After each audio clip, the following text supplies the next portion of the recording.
নমস্কার বন্ধুরা, আমার রান্নাঘরে আপনাদের সবাইকে স্বাগত। আজ আমার রান্নাঘরে বানানো হচ্ছে বাপের বাড়ির জায়গায় একটা ফেমাস ডিশ, তার নাম হলো ঢুসকা। তো এইখানে নিয়ে নিলাম 1 কাপ চাল, আর এই কাপে মাপ করলাম যাতে সবাইকার বাড়িতেই থাকে, কেন কি কাপ তো সবাইকার বাড়িতেই থাকে। তো নিয়ে নিলাম 1 কাপ চাল, আর 1 কাপ চাল নিলে নিতে হবে 1/2 কাপ কলাইয়ের ডাল বা উড়দ ডাল 1/2 কাপ, আর 1/4 ভাগ নিলাম আমি ছোলার ডাল, বেশি না, একদম কম, যেন 1/2 কাপের চেয়ে কম হয়। 1/4 ভাগ দিতে হবে ছোলার ডাল। এই তিনটে একটু ভিজিয়ে রাখতে হবে, যেন সবগুলোই ভিজে যায়। আপনি রাত্রেও ভিজিয়ে দিতে পারেন, আবার সকালেও যদি রাত্রে খান তাহলে একদম সকাল সকাল ভিজিয়ে দেবেন। তো এটা আমি একটু ভিজিয়ে রাখবো। ভালো করে ধুয়ে নিলাম, দিয়ে এরপরে ঢাকা দিয়ে রেখে দেবো। আর একটু ভিজিয়ে নেব ছোলা। ঢুসকার সাথে খাবার জন্যে ছোলার ঘুগনি দেওয়া হয়, তো ছোলাটাও আমি একটু ভিজিয়ে রাখলাম। 3-4 ঘন্টা পর আমি ফিরে আসব। এখানে নিয়ে নিয়েছি পছন্দ মতন লঙ্কা, ঝাল দেখে দেবেন, আর দিয়ে দেবো একটু আদা। আদা দিলে বেশ, ব্যাস, দিয়ে একটু লঙ্কাগুলো ভেঙে দিই।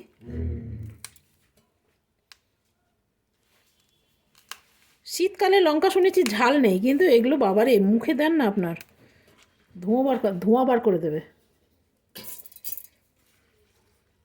তবে কিন্তু এইখানে একটা জিনিস আমি বলে রাখি, কোনো রকমই মোটা চাল নিতে হবে। পাতলা চাল দিলে ভালো হয় না রেজাল্টটা। আমি অনেকবার পাতলা চাল দিয়ে করে দেখেছি। এনে চাপো, বেশি দেবো না, তাহলে ঘুরতে অসুবিধা হবে। এখানে দিয়ে দেবো সামান্য জল।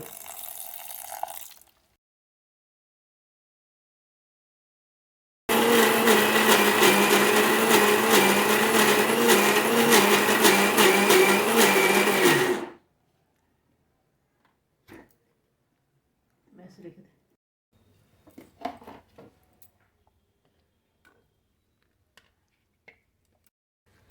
এটা আমি এদিকে রেখে দিলাম। এরপরে আমি ঘুগনিটা বানিয়ে নেব।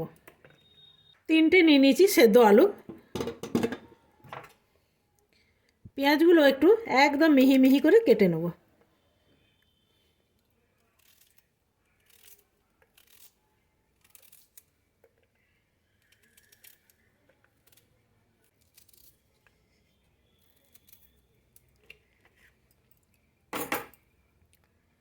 আলুগুলো একটু ছুলে নিই। এখানে দিয়ে দেবো তেল, দেবো পেঁয়াজগুলো, দিয়ে দেবো টমেটো, দিয়ে দেবো জিরে আদা বাটা। এরপরে ছোলাগুলো দিয়ে দেবো, দিয়ে দেবো লঙ্কা, একটু ঝাল লঙ্কা। এগুলো হাতে করে এমনি করে ভেঙে দেব। আপনারা চাইলে কাঁচাও দিতে পারেন, কিন্তু সেদ্ধই দিলে ভালো হয়।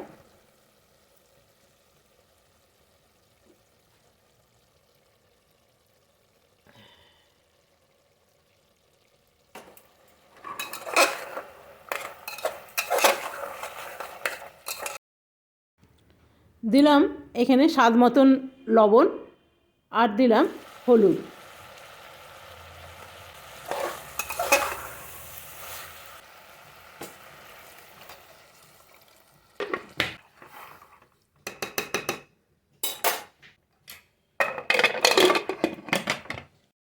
এরপরে ঢুসকাগুলো বানিয়ে নেব।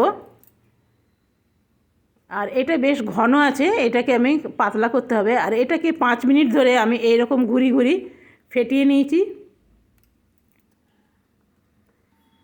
এইখানে দিয়ে দেবো স্বাদ মতন নুন, আর খুব সামান্য দেব হলুদ, বেশি হলুদ দেব না। এইখানে দিয়ে দিলাম জোয়ান, আর দিয়ে দেবো সামান্য জল, যেহেতু বেশ ঘন আছে। আর এরপরে এইরকম অবস্থায় আর একটু আপনাকে ফেটিয়ে নিতে হবে। আর আমি জল দেব না, এই জলেই হয়ে যাবে। দেখছেন এই রকম হবে এর স্ট্রাকচারটা। আর ঘুগনিটা আমি একটু দেখে নিই। ঘুগনিটা আমার একদম রেডি হয়ে গেছে। তবে দোকানে যেগুলো থাকে না সেগুলো আরও বেশি জল জল থাকে, ঠেলার মধ্যে যেগুলো থাকে একদম জল থাকে। এখানে দিয়ে দিলাম ভাজা জিরে, ধনে আর লঙ্কা আছে, সেটা একটু দিয়ে দিলাম, দিয়ে ধনে পাতা দিয়ে এরপরে আমি নামিয়ে নেব। এটা আমার হয়ে গেছে। একটু ঘুরিয়ে ফেটিয়ে নিলাম ভালো করে। এরপরে আমি তেলের মধ্যে দিয়ে দেবো। যদি ফুলে ফুলে উঠে জানবেন একদম পারফেক্ট হয়েছে। আর আমাদের বাড়িতে যে কাজের মাসি ছিল, সে আমাদের বাড়িতে কাজ টাজ করে না এই ঢুসকা বিক্রি করতো, আর আমাদের মাঝে মধ্যেই এনে দিত। সে ছোটোর থেকে আমরা ঢুসকাই খেয়েছি, ভীষণ খেতে ভালো হয়। সকালে জলখাবার বা বিকেলের জলখাবারের জন্য এটা একদম পারফেক্ট।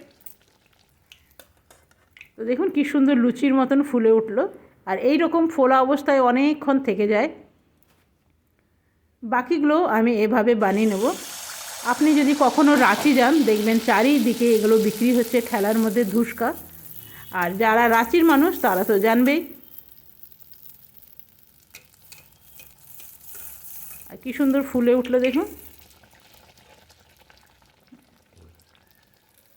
এটা আপনি সকালে বানিয়ে বিকেলেও খেতে পারবেন, মানে স্টোর করা যায়।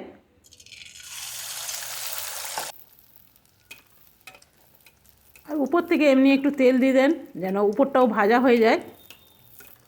আমি এখানে বেশি তেল দিলাম না, কেন কি পোড়া তেলটা রাখা ঠিক না, সেই জন্য অল্প তেল দিয়েই বানালাম। আর দিয়ে দিলাম একটা টিস্যু পেপার, যতটুকু তেল থাকবে এটা টেনে নেবে। আমার সবকটা বানানো হয়ে গেছে। আর একটা আপনাকে আমি ভেঙে দেখাই, কিন্তু ভীষণ গরম।